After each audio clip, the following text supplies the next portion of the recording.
می شود فرداد خانه عاشقان، فرداد خانه عاشقان. این دشت و دریا می شود امشب کنار یکدیگر، امشب کنار یکدیگر. بنشست آل مصطفی یا زهرا.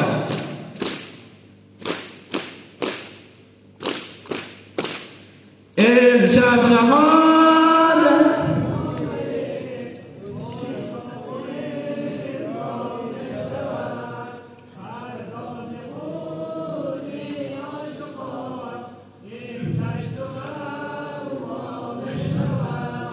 فردا پریشان جمعشان، فردا پریشان جمعشان.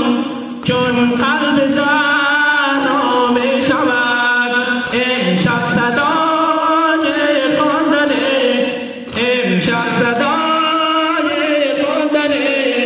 قرآن به گوش آید ولی امشب شهادت نامه.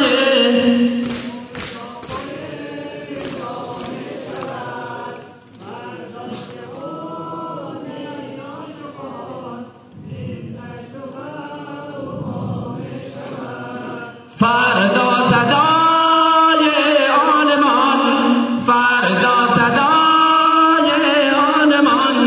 زندشت بر پا می شود امشب کنار مادرش، امشب کنار مادرش.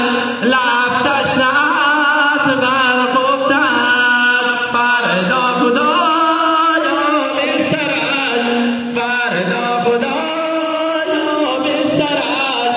آغوش صحرا می شود. علی مولا مولا امشب جهان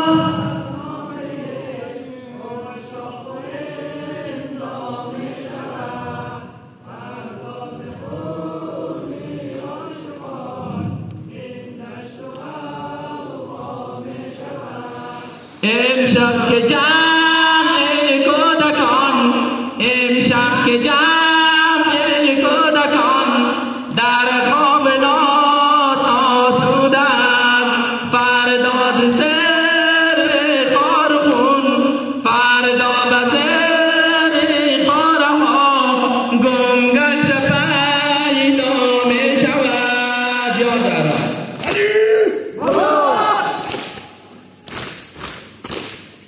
امشب جهان